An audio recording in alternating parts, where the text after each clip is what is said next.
Hello students, हाजिर हूं अपनी एकदम नई और फ्रेश क्लास के साथ। और आज मैं आपको सिखाने वाला हूं प्रैक्टिस एक्सरसाइज। प्रैक्टिस एक्सरसाइज करवाने वाला हूं। अभी किसकी प्रैक्टिस एक्सरसाइज है ये अभी मैं आपको बताऊंगा कि प्रैक्टिस एक्सरसाइज क्या होती है। अब प्रैक्टिस एक्सरसाइज क्यों करवाने वाला हूं, पहले ये जान लीजिए कि आप कोई भी रूल सीखते हैं, कोई भी नियम सीखते हैं और उसे कॉपी पे लिख लेते हैं, लेकिन अगर उसकी प्रैक्टिस एक्सरसाइज आप नहीं करते हैं तो आपके लिए दिक्कत का सामना करना पड़ता है। आप परेशान हो जाते हैं कि कहीं पर कोई भी वो एक्सरसाइज अगर आ जाती है तो आप उसको कैसे सॉल्व करेंगे, क्या करेंगे, ये आपकी समझ में नहीं आता। तो आज मैं आपको इस वीडियो लेक्चर में प्रैक्टिस एक्सरसाइज करवाने वाला हूँ। प्रैक्टिस एक्सरसाइज जो होगी वो होगी प्रेजेंट इंडेफिनिट टेंस के ट्रांसलेशन की। जी हाँ, शुरुआत से ही मैं ट्रांसलेशन की प्रैक्टिस एक्सरसाइज शुरू करा रहा हूँ और ये एक एक करके एक एक टेंस को मैं ट्रांसलेट करता हुआ और एक एक एक्सरसाइज करवाते हुए चलूंगा। तो बने रहेगा वीडियो में। वीडियो बहुत इंटरेस्टिंग होगा, मज़ेदार होगा, बढ़िया बढ़िया सेंटेंस आपके लिए लेकर आऊँगा। शुरुआत में आसान सेंटेंस से करूँगा, फिर उसके बाद धीरे धीरे करके उनका लेवल टफ करता चलूँगा। तो ये वीडियो लेक्चर जो है हर क्लास के लिए, हर लेवल के लिए महत्वपूर्ण होने वाला है। तो इसे छोड़कर कहीं मत जाइएगा। और आगे बढ़ने से पहले जान लीजिए, ये है आपकी अपनी क्लास, एक्सीलेंस क्लास, और यहाँ पे आपको हर एक चीज़ हर एक बार डिटेल में बताई जाती है। तो ज़्यादा देर न करते हुए चले चलते अपनी क्लास की तरफ और देखते हैं कैसे कैसे सेंटेंस आपके सामने प्रैक्टिस एक्सरसाइज के रूप में मैं लेकर आया हूँ। तो शुरुआत करते हैं पहले हम लोग अफर्मेटिव सेंटेंस से, क्योंकि सेंटेंस जो टेंस की शुरुआत होती है अफर्मेटिव सेंटेंस से ही होती है। तो शुरुआत हम लोग इसी की एक्सरसाइज से शुरू करते हैं। पहला सेंटेंस मैंने लिया कि मैं एक पत्र पढ़ता हूँ, तो यहां हो जाएगा आई रीड अ लेटर। क्यों? क्योंकि यहां पे देखिए कि वर्ब सब्जेक्ट प्लस वर्ब की फर्स्ट फॉर्म प्लस यस या ईएस यदि आवश्यक हो, तो आवश्यक हो तभी यस या ईएस लगेगा। कब आवश्यक होगा? जब सब्जेक्ट हमारा ही, शी, इट होगा या कोई नाउन होगा या कोई सिंगुलर नंबर नाउन होगा, तो वहां पे हम लोगों को यस या ईएस लगाने की आवश्यकता होगी। अगर नहीं है, आई, यू, दे है या प्लूरल नंबर नाउन है, तो हम लोगों को यस यस लगाने की आवश्यकता नहीं है। तो उसी तरीके से इसमें आई था, इसमें यस या यस हमने नहीं लगाया। तो इसी तरीके से हो गया ये आई रीड अ लेटर। दूसरा सेंटेंस हमने लिया कि वह तुम्हें पढ़ाता है, वह तुम्हें पढ़ाता है, तो हो जाएगा वह यानी ही, और पढ़ाने की हो जाती है टीच। और यहां देखिए कि एक वचन यानी ही आ रहा है, अर्थात इसके साथ एस लगा देंगे, ही टीच यू, वो तुम्हें पढ़ाता है, ही टीच यू। अब अगला सेंटेंस ले लेते हैं। अगला सेंटेंस हमारे सामने है कि तुम अपने पिता की आज्ञा मानते हो, तो तुम अपने पिता की आज्ञा मानते हो, तो तुम के लिए यू लगेगा और आज्ञा मानने का हो जाएगा ओबे। अब यहाँ देखिए यू है, यू के साथ एस एस तो लगता नहीं है, इसलिए यहाँ पे एस एस नहीं लगाएंगे, तो यू ओबे और अपने पिता की योर फादर, यू ओबे योर फादर। क्लियर? उम्मीद करता हूँ तीनों सेंटेंस आपके समझ में आ गए होंगे। तो चलिए नोट कीजिए, इसके बाद कुछ और सेंटेंस लेते हैं जिससे कि और अच्छे से क्लियर हो जाएगा आपको।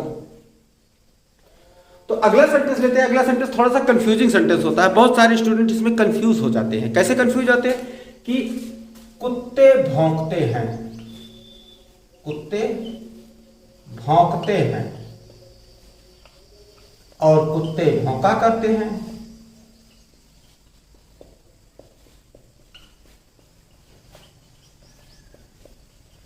इसमें कंफ्यूज हो जाते हैं कि कुत्ते भौंकते, कुत्ते भौंका करते हैं। क्या इसमें डॉग बार्क दोनों पे लिखा जाएगा कि द डॉग बार्क लिखा जाएगा? दोनों में। ये इसकी कंफ्यूजन हमेशा रहती है। तो आज ये कंफ्यूजन आपकी दूर किए देता हूं कि कुत्ते जब भौंकते हैं, मतलब नॉर्मली जब बात की जाए तो ये जाएगा द डॉग्स बार्क। ये नॉर्मल सा सेंटेंस था, हमने इसे लिख दिया द डॉग्स बार्क। लेकिन यहाँ पे कुत्ते भौंका करते हैं, ये उनकी आदत प्रदर्शित कर रहा है। जब आदत प्रदर्शित होने लगती है तब यहाँ द हटा दिया जाता है, तब यहां लिखेंगे हम लोग डॉग्स बार्क, इस तरीके से। जिसे चिड़िया उड़ती है, चिड़िया उड़ती है, तो ये हमारे पास क्या हो जाएगा? The birds fly. लेकिन वहीं पे अगर आ जाएगा चिड़िया उड़ा करती है,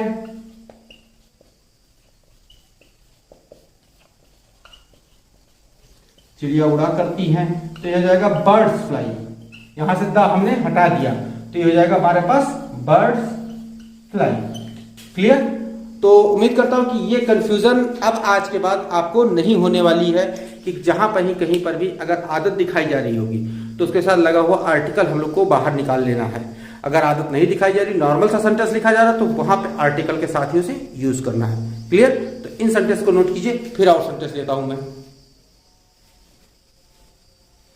बहुत सारे स्टूडेंट के सामने कंफ्यूजन आ जाती है, बहुत कंफ्यूजन क्रिएट हो जाती है कि क्या ऑलवेज के साथ एस या एस लगाया जाता है कि नहीं लगाया जाता है। बहुत सारी जगह कहते हैं लगाया जाता है, बहुत लोग कहते हैं नहीं लगाया जाता है। लेकिन क्लियर ये जान लीजिए कि ऑलवेज होगा या सेंटेंस में नेवर आएगा। नेवर भी आता है, ऑलवेज आए या नेवर आए, इनके साथ वर्ब की फॉर्म में हमको यस या ईएस लगाना ही लगाना है। जिसे कहा गया कि वह सदा सत्य बोलता है, वह सदा सत्य बोलता है।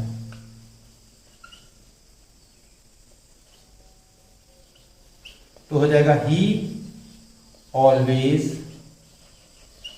Speaks the truth, speaks the truth. या फिर कहा गया कि वह कभी झूठ नहीं बोलता, कभी झूठ नहीं बोलता। तो यहां पे हो जाएगा he never tells a lie. Clear? तो इस तरीके से आपको समझ में आ गया होगा कि ऑलवेज आए या नेवर सेंटेंस में आए तो वहां पे आपको यस या ईएस का प्रयोग करना ही करना है। निगेटिव सेंटेंस में वैसे वर्ब की फॉर्म के साथ यस या एस नहीं लगाते, लेकिन वही सेंटेंस जब कभी नहीं लेकर आए तो वहां पे सेंटेंस में इंग्लिश में हम लोग नेवर का यूज करेंगे और नेवर के साथ वर्ब की फॉर्म में हम लोग यस या ईएस का यूज करेंगे। क्लियर? तो चलिए इन दोनों सेंटेंस को नोट कर लीजिए। तो एक को सेंटेंस मैंने और लिए हैं कि मैं हॉकी खेलता हूं, तो मैं यानी इसके साथ हम आई लगाएंगे और आई के साथ वर्ब की फर्स्ट फॉर्म के साथ यस या ईएस का प्रयोग नहीं होता है, तो आई प्ले हॉकी। ये कुछ इस प्रकार से बन जाएगा सेंटेंस, आई प्ले हॉकी। वह एक पत्र लिखता है। ऐसे सेंटेंस थोड़ा सा कंफ्यूजन जगह और क्रिएट करते हैं। कहीं कहीं पे आ जाता है कि मैं पत्र लिखता हूं या वह पत्र लिखता है। तो उस वैसे सेंटेंसेस में आप चाहें तो कहीं कहीं पे आपको ए लगा हुआ मिल जाएगा, आ लेटर, कहीं पे आपको नहीं लगा। जहां पे सेंटेंस में आ लगा दिया जाता है आ लेटर, वो सेंटेंस गलत नहीं होता, वहां पे कॉमन सेंस से ही लेटर ए आ का यूज किया जाता है। क्योंकि जैसे जब भी कोई पत्र लिखने की बात करता है तो पत्र लिखने का काम एक ही पत्र एक बार में लिखा जाता है। तो कॉमन सेंस का यूज करके अगर वहां पे आपने आ का यूज कर दिया तो सेंटेंस वहां गलत नहीं होने वाला। तो इसीलिए कंफ्यूज मत होइए कि अगर लिखने कहा गया वो पत्र लिखता है तो ही राइट अ लेटर आपने कर दिया तो सेंटेंस वो गलत नहीं होने वाला, वो सही होगा। वहां पे लिखने का काम एक बार में एक ही पत्र का होता है। क्लियर? तो यहाँ पे मैंने एक लिख दिया है, तो इससे अगर वह पत्र लिखता है तो हो जाएगा he writes a letter. Clear? He write. सूर्य पूरब से निकलता है, यहां पे देखिए the sun rises in the east. Clear?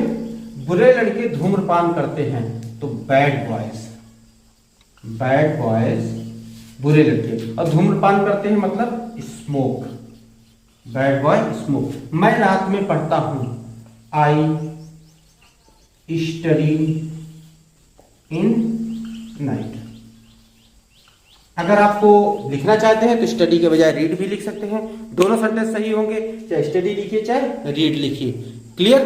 तो उम्मीद करता हूं कि ये प्रेजेंट इंडेफिनिट टेंस का अफर्मेटिव सेंटेंस आपको अच्छे से समझ में आ गया होगा। कोई दिक्कत होती है तो कमेंट बॉक्स में आइए और मुझे बताइए। कोई सेंटेंस ऐसा है जिसको आप इंग्लिश में ट्रांसलेट नहीं कर पा रहे तो आइए बताइए और मैं आपको उसका सेंटेंस का ट्रांसलेशन करके दूंगा। चलिए इन्हें नोट कीजिए। इसके बाद चलते हैं इसके निगेटिव सेंटेंस की तरफ। निगेटिव सेंटेंस देखते हैं किस प्रकार से बनाया जाता है। तो अब चलते हैं निगेटिव सेंटेंस की तरफ। निगेटिव सेंटेंस क्या होता है? निगेटिव सेंटेंस का स्ट्रक्चर मैंने लिख दिया सब्जेक्ट, और सब्जेक्ट के अकॉर्डिंग हम लोग डू या डस का प्रयोग करते हैं, और डू डस के बाद हम लोग नॉट लगाते हैं, नॉट के बाद वर्ब की फर्स्ट फॉर्म लगाते हैं और उसके बाद हम लोग ऑब्जेक्ट का यूज करते हैं। जैसे क्या कहा गया? कहा गया कि राम अपना पाठ याद नहीं करता है, तो यहां पे हो जाएगा राम, और राम के साथ हम लोग यहां पे लगाएंगे डस, और डस के बाद नॉट, और याद करने का क्या हो जाएगा? लर्न। अब यहां पे बात आ जाती है अपना। अब अपने शब्द के लिए बहुत सारे स्टूडेंट कंफ्यूज हो जाते हैं कि किस वर्ड के लिए मुझे कौन सा अपना शब्द जोड़ना है। इस चीज को आप एकदम से ध्यान रखिए कि ये चीज यहां पे लिख देता हूं मैं कि ये आप कंफ्यूज कभी मत होइए कि अगर सब्जेक्ट आई है तो इसके साथ हम लोग माई अपना के लिए लगाएंगे।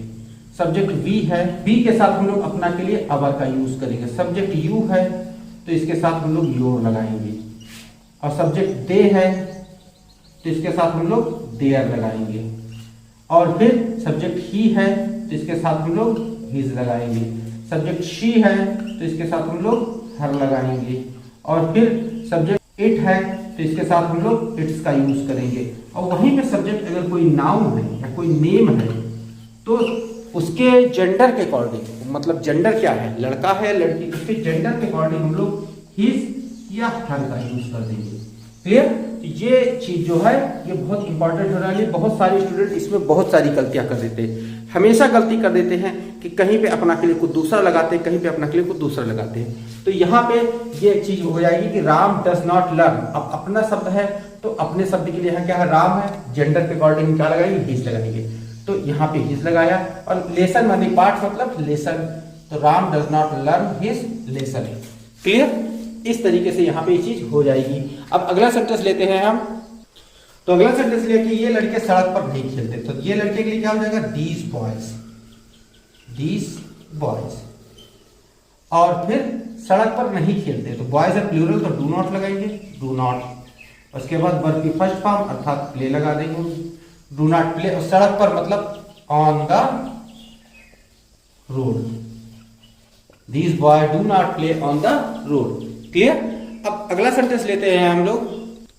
अब यहां देखिए कि रीता अच्छा नहीं गाती। अगला सेंटेंस लिया तो यहां पे क्या हो जाएगा, रीता, और रीता एक सिंगुलर नंबर है तो डज का यूज कर लेंगे, डज नॉट, गाने का सीखा का हमारे सामने आ जाएगा well, Rita does not Singh well. इस वेल को आप ध्यान रखिए कि ये वेल कहीं कंफ्यूजन ना क्रिएट करे। इसी वेल का यूज हम लोग कुएं के लिए की स्पेलिंग के लिए भी करते हैं। क्लियर?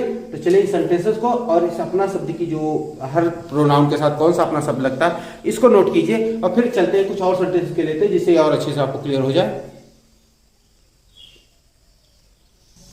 तो अगला सेंटेंस है कि मैं कठिन परिश्रम नहीं करता हूं। मैं कठिन परिश्रम मतलब मैं के लिए हम लोग आई लगाएंगे, और आई के साथ हम लोग लगाएंगे डू नॉट। और फिर कठिन परिश्रम करना, I do not work hard. Clear? कठिन परिश्रम करना, वर्क हार्ड लगा दीजिए। सेंटेंस हमारा सही रहेगा कि I do not work hard. अगला सेंटेंस, तो ये है हमारा अगला सेंटेंस। लेकिन आगे बढ़ने से पहले अगर आपने अभी तक वीडियो को लाइक नहीं किया, उम्मीद करता हूं इस वीडियो में आपको मजा आ रहा होगा, आप नया नया सेंटेंस सीख रहे होंगे, और अभी तक लाइक नहीं किया तो एक लाइक कर दीजिए। और मैं देखता हूं कि बहुत सारे स्टूडेंट आते हैं, मेरा वीडियो देखते हैं और चले जाते हैं। भाई इतनी कंजूसी क्यों करते हैं?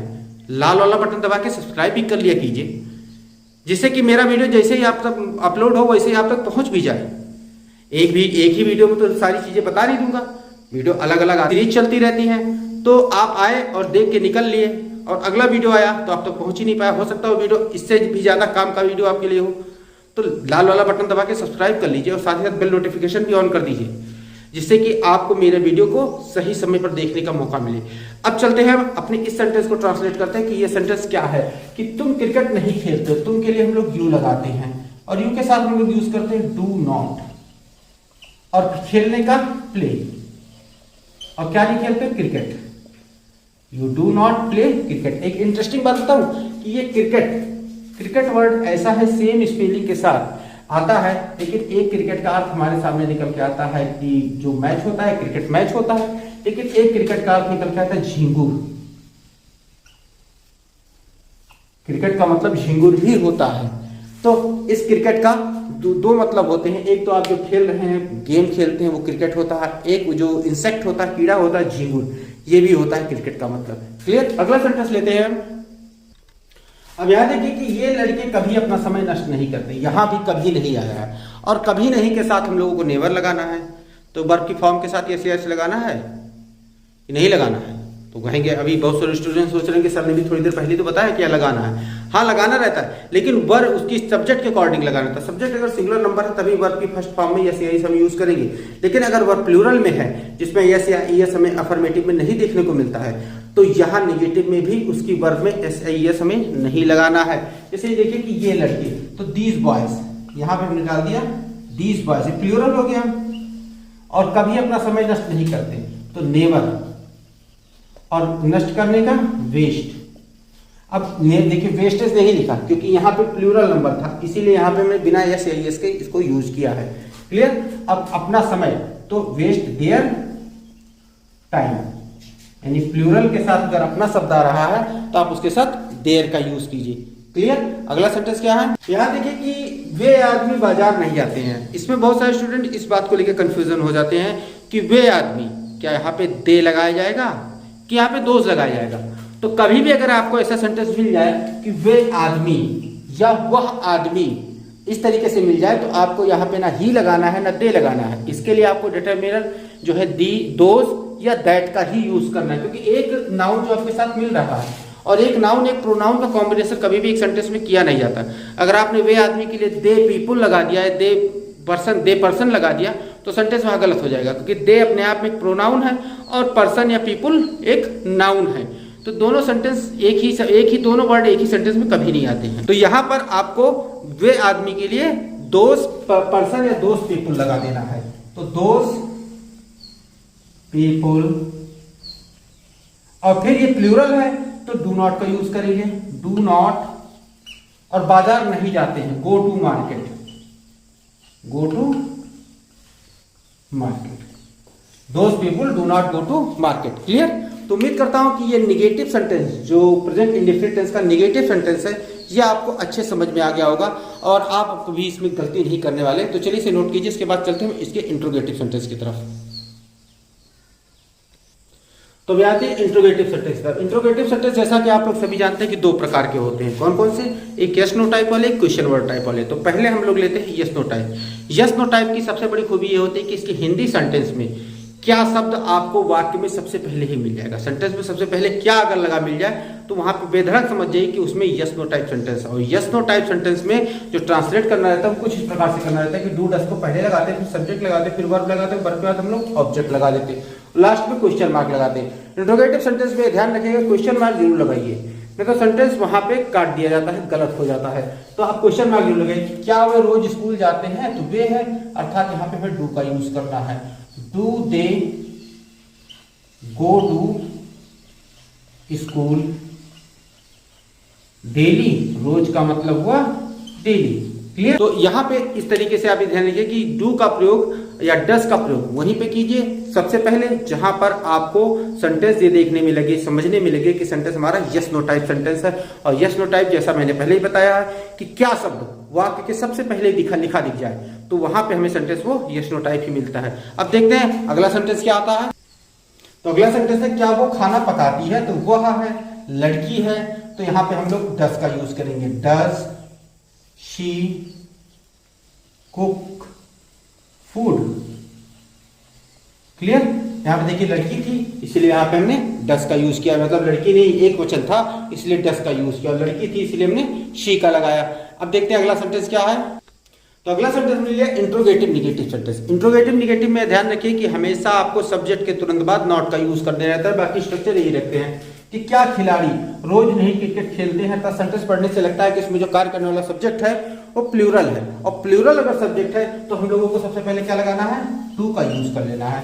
और फिर खिलाड़ी का हो जाएगा प्लेयर्स, डू प्लेयर्स। और फिर नहीं अगर ना आया है तो अर्थात नॉट लगाएंगे हम। और फिर खेलने का प्ले, और रोज का डेली या एवरीडे, कि do players not play everyday या डेली, क्या खिलाड़ी रोज नहीं खेलते हैं। या फिर हो जाएगा कि क्या तुम बाजार नहीं जाते हो,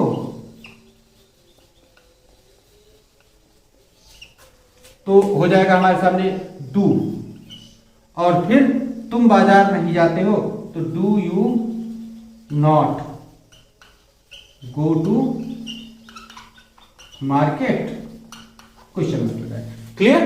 तो इस तरीके से आप ध्यान रखिए कि सब्जेक्ट के तुरंत बाद अगर सेंटेंस इंट्रोगेटिव निगेटिव है तो सब्जेक्ट के तुरंत बाद आप लोग नॉट का यूज कर सकते हैं।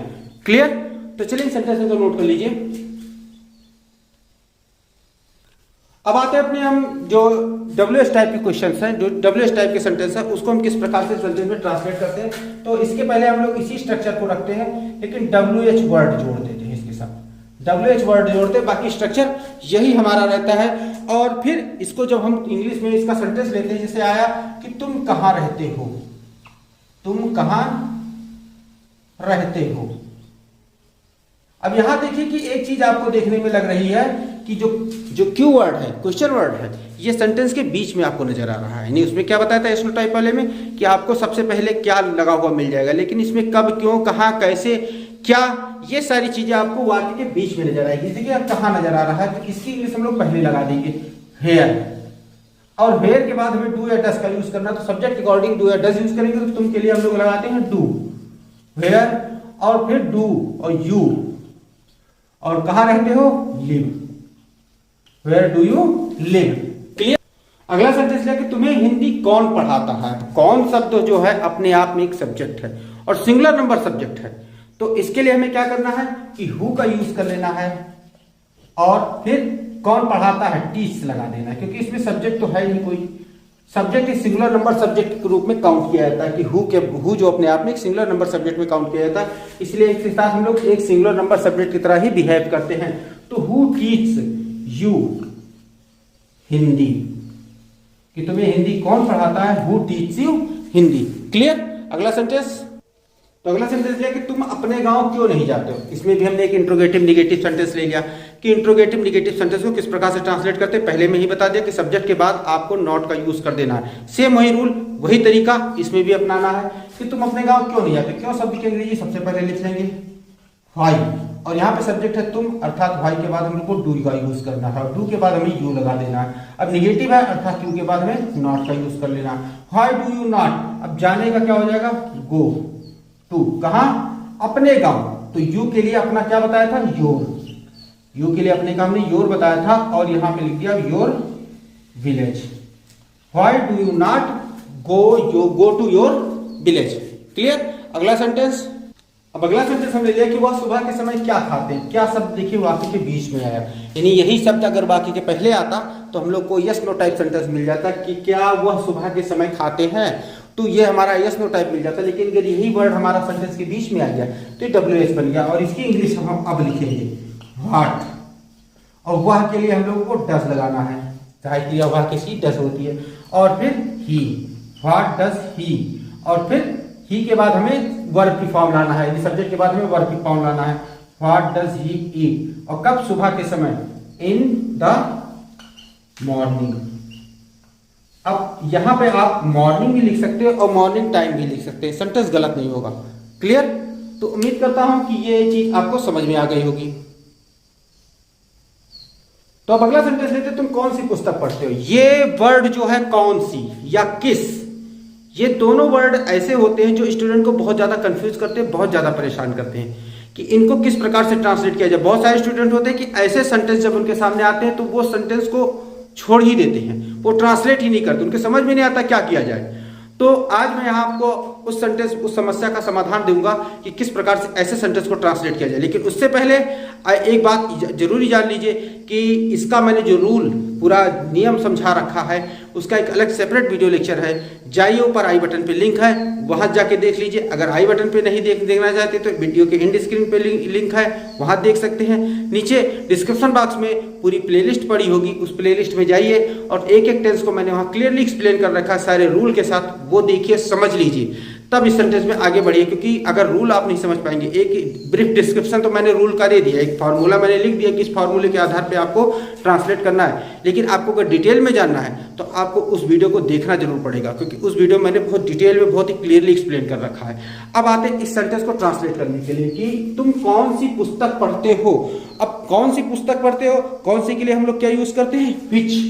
कौन सा वर्ड अगर आ जाए तो हम लोग विच की यूज करते हैं, और विच के साथ हम लोग उस वर्ड को जोड़ देते हैं कि जिसके साथ विच लगा हुआ है। पुस्तक के साथ लिखा है तो पुस्तक को लगा देते हैं, विच बुक। अब यहाँ पे तुम के अकॉर्डिंग हम लोग सब हेल्पिंग वर्ड जोड़ेंगे, डू, और फिर इसके बाद लगाएंगे you, read. Which book do you read. या फिर तुम किस कक्षा में पढ़ते हो, किस कक्षा के लिए भी हम लोग विच का यूज करते हैं कि तुम किस कक्षा में पढ़ते हो। अब यहां पे देखिए कि जब विच का यूज होने लगे तब जिसके साथ वो सेंटेंस लगा हो, वर्ड लगा हो, उसको साथ में ले लेंगे। अब तुम किस कक्षा में पढ़ते हो, तो इन which class, in which class, इसको हम शुरू में ही लिख लेंगे। अब इसके अकॉर्डिंग, इसके बाद हम लोग सब्जेक्ट के अकॉर्डिंग जो हेल्पिंग वर्ब होगी उसे यूज करेंगे। तो सब्जेक्ट है तुम, इसके अकॉर्डिंग हेल्पिंग वर्ब हमें डू मिलती है, और इसके बाद हमें यू का यूज, सब्जेक्ट का यूज करना रहता है कि इन विच क्लास डू यू अब फिर पढ़ने की इंग्लिश रीड लगा देंगे, और कोई ऑब्जेक्ट है नहीं, इसीलिए इसी पे सेंटेंस हमारा एंड हो जाएगा। क्लियर? तो अब अगर किस या कौन सी, यानी जो व्हिच के सेंटेंस में एक वर्ड आ रहा है वो अगर ट्रांसलेट करने का वाला आ जाए तो उसे आप उन्हीं वर्ड के साथ यूज कीजिए जिस वर्ड के साथ वो हिंदी सेंटेंस में लिखे हुए हैं, उनको आप सबसे पहले उन्हीं के साथ यूज कर लीजिए। जैसे यहाँ देखिए मैंने कौन सी के साथ पुस्तक लिखा हुआ था, व्हिच बुक हमने लगा दिया, किस कक्षा में लिखा हुआ था, इन व्हिच क्लास लगा दिया। तो इस प्रकार से आप ध्यान रखिए कि हिंदी में कौन सी या किस, अगर आपको जिस वर्ड के साथ लगाव मिल रहा है सेंटेंस ट्रांसलेट करते समय इंग्लिश में आपको सबसे पहले उन्हीं वर्ड के साथ उनको लिख लेना है। क्लियर? तो चलिए इन दोनों सेंटेंस को नोट कर लीजिए। तो स्टूडेंट्स, इसी के साथ आज का वीडियो लेक्चर समाप्त किया जाता है और उम्मीद करता हूं कि इस वीडियो लेक्चर में मैंने जो जो रूल बताए, जो जो नियम बताए हैं वो आपने सीख लिए होंगे, समझ लिए होंगे। अगर आपको कुछ भी चीज समझ में नहीं आती, आइए कमेंट बॉक्स में मुझे कमेंट करके बताइए कि आपको क्या चीज समझ में नहीं आई। निश्चित ही मैं आपकी क्वेरी का उत्तर दूंगा।